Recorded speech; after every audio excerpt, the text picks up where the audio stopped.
I'm a 24-year-old who grew up feeling overshadowed, especially once my parents adopted my sister Lila. Before she arrived, it was just me and my parents living a modest but comfortable life. My parents always wanted more kids, yet they couldn't conceive again, so they turned to adoption. Lila came to us when she was 8 and I was 11.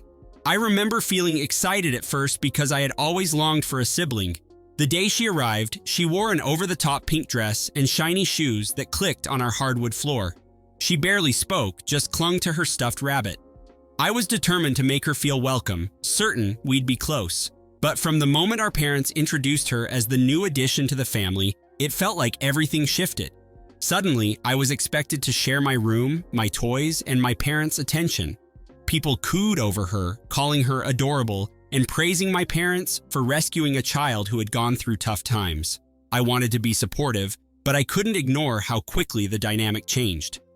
Over the next few years, Lila blossomed into the kind of child my parents had always dreamed of: outgoing, intelligent, and charismatic.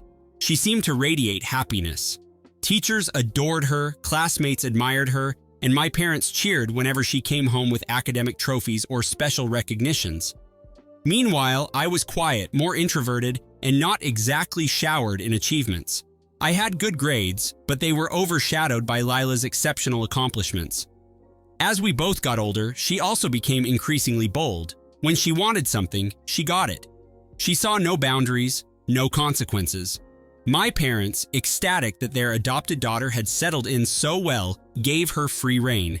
And so, what started as a timid little girl evolved into a young woman who was absolutely sure of her place at the center of everything.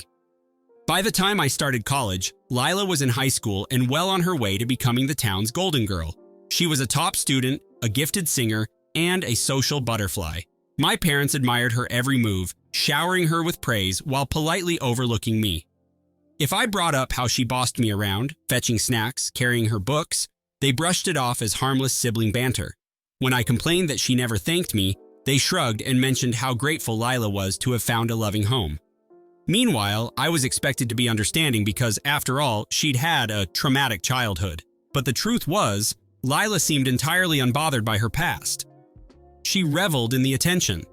On my graduation day from college, she hijacked the dinner conversation to announce her upcoming Sweet 16 party. Nobody batted an eye at how self-centered that was. I seethed inwardly. I told myself that maybe her behavior was just teenage immaturity. But as the years passed and she kept milking our parents' generosity, I recognized something else. She believed she deserved better than everyone else, including me. That toxic sense of entitlement only grew stronger. I tried to talk to my mother, but she insisted Lila was just outgoing.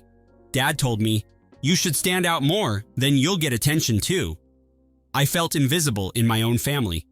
Right before Lila turned 19, my Aunt Marjorie re-entered our lives. She's my dad's sister, notoriously distant. That's when everything began unraveling for Lila, and I watched it with a mix of dread and fascination. She arrived unexpectedly at our house one afternoon, looking nervous and holding a small gift bag for Lila's upcoming birthday. My parents exchanged uneasy looks but didn't send her away. I had no clue what she was planning. Lila's 19th birthday party was a lavish affair, complete with expensive decorations, catered food, and a crowd of extended family and her high school friends. I gave her a journal set, something small but thoughtful. She barely glanced at it. Everything about that day screamed opulence, and Lila thrived on it. The moment arrived for her to make a birthday speech in front of everyone. She tapped a fork against her glass and thanked my parents for adopting her, for saving her from a life of misery. People applauded. Then she locked eyes on me and said, "And to my sister, I guess your failures are the reason Mom and Dad wanted another child. They needed someone who could actually make them proud." A hush fell over the room. I felt my stomach twist. She went on, "I mean, no offense, but clearly they realized they could do better." My mother tried to cut her off, but Lila waved her hand dismissively. She wasn't finished. "Anyway, thanks for existing, sis, because without your shortcomings, I might not have the wonderful life I have now." I stared at her, rage and humiliation flooding my entire body. Then came a sharp cough from Aunt Marjorie. Everyone turned to look at her. She cleared her throat. "Lila, that's enough," she said firmly. "You owe your family respect. especially your sister. But I think it's time you learned the full story." My parents looked panicked, but Aunt Marjorie pressed on. "I am your birth mother. I was young and unfit to raise you, so your adoptive parents took you in and gave you everything." Gasps rippled through the room. Lila's eyes widened. "No, that can't be true. I was told my birth parents died," she said in disbelief. Aunt Marjorie shook her head solemnly. Chaos erupted. Lila insisted it was a cruel prank, but Aunt Marjorie stood her ground, explaining that she'd been too unstable to care for a child and begged my dad, her brother, to adopt Lila. Our parents looked mortified, relatives gawked, unsure what to say. I stood frozen, still reeling from Lila's hateful speech. Aunt Marjorie glared at Lila and said, "These people gave you everything, and you insult your sister like she's beneath you? You should be ashamed." Lila's face drained of color. She stormed off, tears in her eyes, knocking over a centerpiece. My parents ran after her, leaving me in a room full of tense whispers. Aunt Marjorie quietly left soon after, unable or unwilling to deal with the fallout. I felt a wave of conflicting emotions, fury at Lila, pity for her sudden revelation, and an odd sense of vindication. All those years of her lording her special status over me, only to discover she'd been living a family secret. Over the next few days, the house felt like a war zone. Lila locked herself in her room, refusing to talk. I caught snippets of arguments between her and our parents. She raged about being lied to, about feeling betrayed. Nobody mentioned her vicious remarks toward me. I tried not to dwell on them, but the hurt was raw.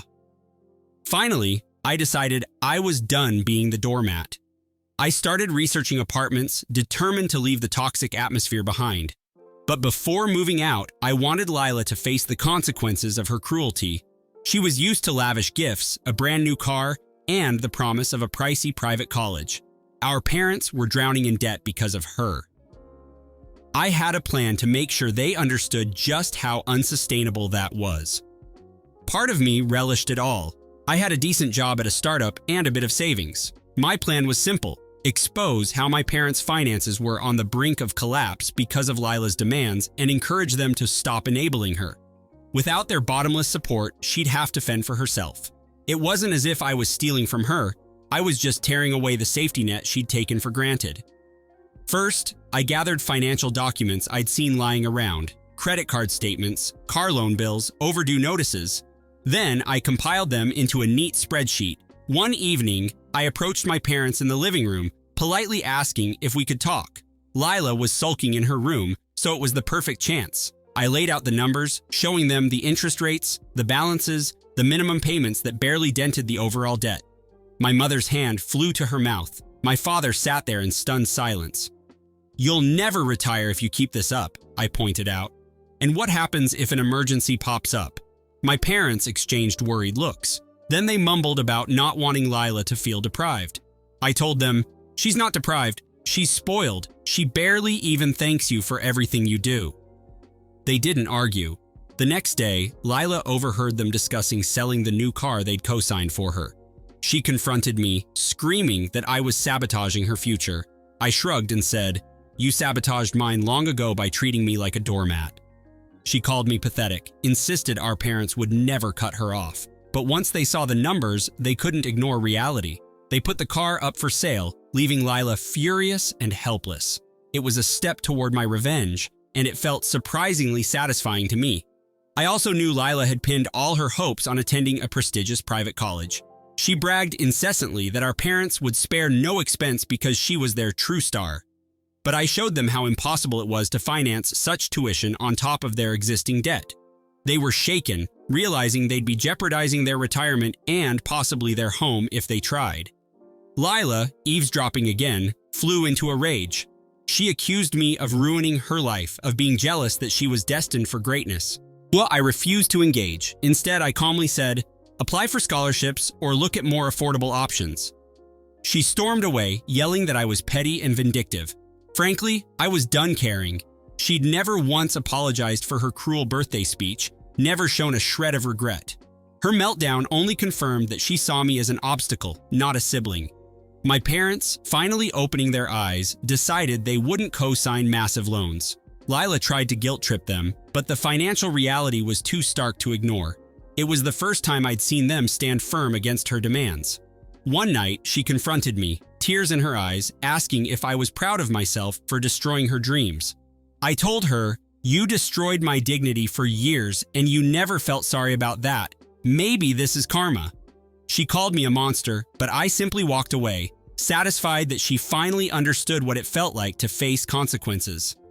Around that time, Aunt Marjorie made another appearance, requesting a family meeting. She explained again why she'd given Lila up for adoption, apologized for dropping the truth bomb. Lila refused to hear her out, screaming that she'd rather have been told earlier than live a lie. I just watched, silent. The tension was unbearable. Lila spiraled into self-pity, ignoring the fact that she'd viciously attacked me and never owned up to it. She refused therapy or any constructive outlet, lashing out at everyone. My parents regretted their secrets, but also recognized that her behavior had gone too far. They insisted she see a counselor, but she flatly declined, saying she didn't trust liars. Meanwhile, I moved ahead with my own life. I found a small apartment near my job, packed quietly, and planned my exit. On my last day in that house, Lila cornered me in the hallway. She demanded I stop ruining her life, as if I had personally orchestrated her birth circumstances and financial woes. I told her, "You did this to yourself when you decided I was your punching bag. I'm not staying to watch you stomp all over our parents anymore." She called me every insult she could think of, saying I was worthless and always would be. I just walked away. Later that afternoon, my father helped me load boxes into my car, looking defeated. Mom wept, asking if I could wait until Lila calmed down. I shook my head, telling them I needed to live my own life without her toxic presence. So I left. No tearful farewells, no big blowout. Just a quiet departure from a place I once called home. It was liberating, but also bittersweet. I spent my first week in the new apartment, reflecting on everything that had happened. I'd orchestrated a sequence of events that stripped Lila of her free ride. It felt justified after years of her cruelty. I heard from my mom that Lila was fuming, stuck at community college, and working at a food joint. She hated every minute. Still, she never apologized or acknowledged my pain. Over the following month, I settled into a steady routine, immersing myself in work and finally feeling validated as my own person. My parents occasionally called, updating me on Lila's tantrums and half-hearted attempts to manipulate them. They'd grown firmer, insisting she follow rules if she wanted to continue living under their roof. She detested their newfound backbone, but had no choice if she didn't want to be homeless. Aunt Marjorie tried reaching out, but Lila rebuffed her, claiming she'd ruined her perception of who she was. Whenever my mother hinted that Lila might want to apologize, I asked if Lila showed genuine remorse or simply needed more favors. The conversation typically ended there. A friend of mine who still lived in our hometown saw Lila fuming in public, ranting about how unfair life was. She never mentioned how she'd publicly humiliated me. Instead, she painted herself as the wounded one, betrayed by family secrets. I felt no urge to correct her narrative. Let her stew in it. If she wanted to play victim, that was her choice. Meanwhile, I started saving more money, looking to eventually invest in a small condo. Life was starting to look promising. I stopped walking on eggshells, stopped feeling lesser. My sense of self-worth began to repair. Then one night, I got a call from my mother, her voice quivering. She said Lila wanted to talk to me. I waited, uncertain. Moments later, Lila came on the line, mumbled something about hating how things turned out, how college was harder than she expected. But she didn't say, "I'm sorry." Instead, she asked me to help with a research paper. We were sisters. My anger resurfaced. I replied, "You lost the right to ask me for anything when you humiliated me in front of everyone." She lashed out, saying I was cruel and holding a grudge. I responded that she had never once shown remorse for her vile speech or years of snide remarks. Her tone shifted to desperation. She whined about her workload, about having no car, no glamorous college experience. Part of me felt a tiny twinge of pity, but it drowned under the memory of her sneer when she called me a failure. I ended the call, refusing to budge. Afterward, my mother texted me, asking if I could consider giving Lila a break. I shot back that Lila had never given me one. If she wanted help, she could try apologizing. Not because she needed something, but because she recognized the damage she'd done. That text ended the conversation. In the months that followed, I focused on my career and continued saving. Lila remained stuck, chafing under community college coursework and living at home under stricter rules. Aunt Marjorie tried multiple times to bridge the gap, but Lila either ignored her or blamed her for the turmoil.